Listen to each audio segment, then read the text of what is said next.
নমস্কার, your internet school চ্যানেলে তোমাদের সকলকে স্বাগত।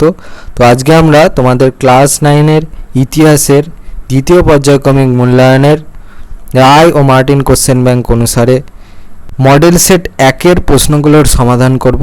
তো দেরি না করে চলো ভিডিওটা শুরু করা যাক। তো ভিডিওর আগে একটা কথা বলে দিই, আমার যদি বলাটা আমি যেভাবে প্রশ্নগুলো তোমাদের বলে বলে শোনাবো সেটা যদি কারো তাড়াতাড়ি বলছি বলে মনে থাকে, তার ভিডিওতে দেখবে ভিডিওর স্পিড স্লো করা যায়, তাহলে যার অসুবিধা হবে সে ভিডিওর স্পিড একটুখানি স্লো করে নিয়ে দেখে নিও, ঠিক আছে?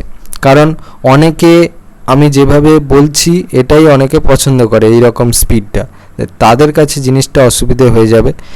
তোমরা এরকম দু একজনই আছো যাদের অসুবিধা হচ্ছে, ঠিক আছে? তারা প্রথম পর্যায়ক্রমিক মূল্যায়নের যখন আমি মডেল সেটগুলো সমাধান করছিলাম সেখানে বলছিলে, তাদেরকে বলবো যে ভিডিওর নিচে দেখবে স্পিডটা কমানো যায়, তাহলে কমিয়ে নিয়ে তোমরা একটুখানি ভিডিওটা দেখে নিও। শুরু করছি। একে বলেছে সঠিক উত্তরটি বেছে নিয়ে লেখো। একেরটা বলেছে মেটারনিক ছিলেন ড্যাশ প্রধানমন্ত্রী, সঠিক অপশানটা হচ্ছে অপশান সি অস্ট্রিয়ার। দুয়ে বলেছে ইয়ং ইটালি দলের প্রতিষ্ঠাতা ছিলেন, সঠিক অপশান হচ্ছে অপশান এ ম্যাথসিনি। পরে তিনে বলেছে জুলাই বিপ্লব সংগঠিত হয়েছিল, সঠিক অপশান হচ্ছে অপশান ডি 1830 খ্রিস্টাব্দে। পরে চারে বলেছে শিল্প বিপ্লব প্রথম সংগঠিত হয়, সঠিক অপশান হচ্ছে অপশান এ ইংল্যান্ডে। পরে পাঁচে বলেছে শিল্প বিপ্লবের ফলে উদ্ভূত নতুন দুটি শ্রেণী হলো, সঠিক অপশান হচ্ছে অপশান ডি মালিক ও শ্রমিক। পরে ছয় বলেছে স্পিনিং জেনি আবিষ্কার করেন, সঠিক অপশান হচ্ছে অপশান বি হারগ্রিভস। পরে সাতে বলেছে এপ্রিল থিসিস রচনা করেন, সঠিক অপশান হচ্ছে অপশান এ লেনিন। পরে আটে বলেছে প্রথম বিশ্বযুদ্ধের সূচনা হয়েছিল, সঠিক অপশান হচ্ছে অপশান বি 1914 খ্রিস্টাব্দে। এবার আছে বিভাগ খ। দিয়ে বলেছে নিম্নলিখিত প্রশ্নগুলির নির্দেশ অনুসারে উত্তর দাও। এতে বলেছে একটি বাক্যে উত্তর দাও। একেরটা বলেছে কোন সময়কালকে মেটারনিখের যুগ বলা হয়, দেখো উত্তর। পরে দুয়ে বলেছে ইউটোপিয়া গ্রন্থটি কার লেখা, দেখো উত্তর। পরে তিনে বলেছে ভিয়েনা সম্মেলনের বিগ ফোর বা চার প্রধান শক্তি কারা ছিল। এই প্রশ্নের উত্তরটা তোমরা এই প্রশ্নের উত্তরটা থেকে পাবে। চারটে রাষ্ট্র অস্ট্রিয়া, রাশিয়া, প্রাশিয়া ও ইংল্যান্ড। এবারে বিতে বলেছে সত্য বা মিথ্যা নির্ণয় করো। একে বলেছে শিল্প বিপ্লবের সময় ফ্রান্স বিশ্বের কারখানায় পরিণত হয়, দেখো উত্তর। উত্তরটা হবে তাহলে ইংল্যান্ড হবে, তাহলে ওখানে তো ফ্রান্স দেওয়া আছে, তাহলে উত্তরটা হচ্ছে ভুল। পরে দুয়ে বলেছে কার্ল মার্কস হলেন একজন কল্পনাবিলাসী সমাজতান্ত্রিক, এটা ভুল হবে।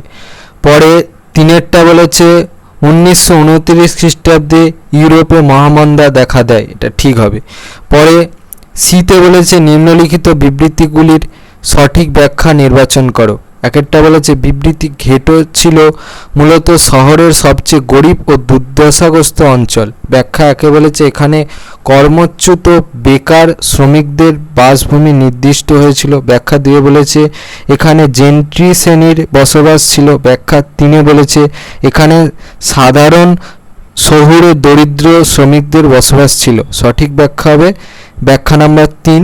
আমি একবার ফাইনাল উত্তরটা দেখিয়ে দিচ্ছি, ফাইনাল উত্তরটা। পরে সি এর দিয়ে বলেছে বিবৃতি ভার্সাই সন্ধির দ্বারা জার্মানির সামরিক শক্তি ভেঙে দেওয়া হয়। ব্যাখ্যা একে বলেছে যুদ্ধরাতে ইউরোপে শক্তিসাম্য প্রতিষ্ঠার চেষ্টা করা হয়। ব্যাখ্যা দিয়ে বলেছে জার্মানির অস্ত্রশস্ত্রগুলি দখল করে নেওয়া হয়। ব্যাখ্যা তিনে বলেছে জার্মানি ভবিষ্যতে যাতে বিশ্বশান্তি ভঙ্গ করতে না পারে তার ব্যবস্থা নেওয়া হয়। সঠিক ব্যাখ্যা হবে ব্যাখ্যা নম্বর 3। আমি তাও একবার ফাইনাল উত্তরটা দেখাচ্ছি, দেখে নাও। এবার বিভাগ গয়ে তিনে বলেছে নিম্নলিখিত প্রশ্নগুলি 2-3টি বাক্যে উত্তর দাও, যে কোনো চারটি। একেরটা বলেছে ভিয়েনা সম্মেলনের মূলনীতিগুলি কি ছিল। তো এই প্রশ্নের উত্তরটার জন্য এই প্রশ্নের উত্তরটা লিখলে হবে এখান থেকে এই পর্যন্ত। পরে তিনের দুয়ে বলেছে কাকে কেন মুক্তিদাতা জার বলা হয়। উত্তর এই প্রশ্নের উত্তরটার জন্য এই প্রশ্নের উত্তরটা লিখলে হবে এখান থেকে এই পর্যন্ত। তিনের তিনে বলেছে ফ্যাক্টরি প্রথা কি। উত্তর এই প্রশ্নের উত্তরটার জন্য এই প্রশ্নের উত্তরটা লিখলে হবে এখান থেকে এই পর্যন্ত। পরে তিনের চারে বলেছে ত্রিশক্তি মৈত্রী ও ত্রিশক্তি আঁতাত কবে কাদের মধ্যে স্বাক্ষরিত হয়। এর জন্য দেখো এই প্রশ্নের উত্তরটা এখান থেকে এই পর্যন্ত, আঁতাতের জন্য দেখো এই প্রশ্নের উত্তরটা এখান থেকে এই পর্যন্ত। পরে তিনের পাঁচে বলেছে কে কবে 14 দফা শর্ত ঘোষণা করেন। উত্তর এখান থেকে এই পর্যন্ত। তিনের ছয় বলেছে হুবার মোরাটোনিয়াম কি। উত্তর এখান থেকে এই পর্যন্ত। বিভাগ ঘয়ে চারে বলেছে নিম্নলিখিত প্রশ্নগুলির 7-8টি বাক্যে উত্তর দাও, যে কোনো দুটি। একটা বলেছে জার্মানির ঐক্য আন্দোলনে বিসমার্কের ভূমিকা আলোচনা করো। দেখো উত্তর এখান থেকে উত্তরটা চলছে এই পর্যন্ত লিখবে। দিয়ে বলেছে শিল্প বিপ্লব ইউরোপে সমাজ ব্যবস্থার ক্ষেত্রে কি প্রভাব ফেলেছিল।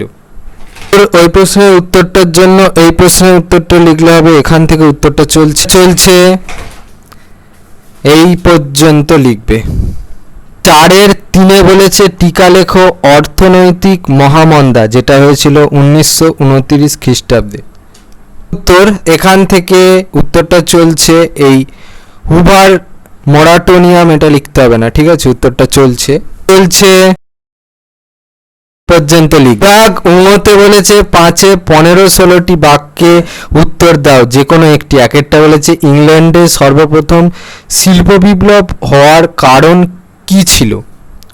তোর ওই প্রশ্নের উত্তরটার জন্য এই প্রশ্নের উত্তরটা লিখলে হবে, এখান থেকে উত্তরটা চলছে এই পর্যন্ত লিখবে। দিয়ে বলেছে 1917 খ্রিস্টাব্দের রুশ বিপ্লবের পটভূমি আলোচনা করো। তোর ওই প্রশ্নের উত্তরটার জন্য এই প্রশ্নের উত্তরটা লিখলে হবে, এখান থেকে উত্তরটা চলছে পর্যন্ত লিখবে। ওটা বলেছে 3 নম্বরে ফ্রান্সে ফেব্রুয়ারি বিপ্লবের কারণগুলি লেখো, এই বিপ্লবের গুরুত্ব কি ছিল। প্রশ্নমান হচ্ছে 5+3। উত্তর এখান থেকে উত্তরটা চলছে এই পর্যন্ত লিখবে। ক্লাস 9-এর ইতিহাসের রায় ও মার্টিন কোশ্চেন ব্যাংক অনুসারে দ্বিতীয় পর্যায়ক্রমিক মূল্যায়নের মডেল সেট 1-এর প্রশ্নগুলোর সমাধান। তো তোমাদের যদি এই ভিডিওটা ভালো লেগে থাকে তাহলে ভিডিওটাকে অবশ্যই লাইক করে দাও এবং আমাদের চ্যানেলটাকে অবশ্যই সাবস্ক্রাইব করে দাও। এই ধরনের ভিডিও নোটিফিকেশন জলদি পেতে হলে আমাদের চ্যানেলটাকে সাবস্ক্রাইব করার পাশাপাশি পাশে থাকা বেল আইকনে গিয়ে অবশ্যই ক্লিক করে দাও, যাতে করে ভিডিও আপলোড হওয়ার সাথে সাথে তোমরা তার নোটিফিকেশন পেয়ে যাও। আর দেখবে ভিডিও ডেসক্রিপশনে আমাদের টেলিগ্রাম এবং হোয়াটসঅ্যাপ গ্রুপের লিঙ্ক দেওয়া আছে, সেখানে তোমরা জলদি জয়েন করে যাও, যাতে করে সাজেশনের ভিডিওগুলো তোমরা কালেকশন করে নিতে পারো। তো আজকের মতো ভিডিওটা এই পর খাচ্ছে পরবর্তী ভিডিওতে।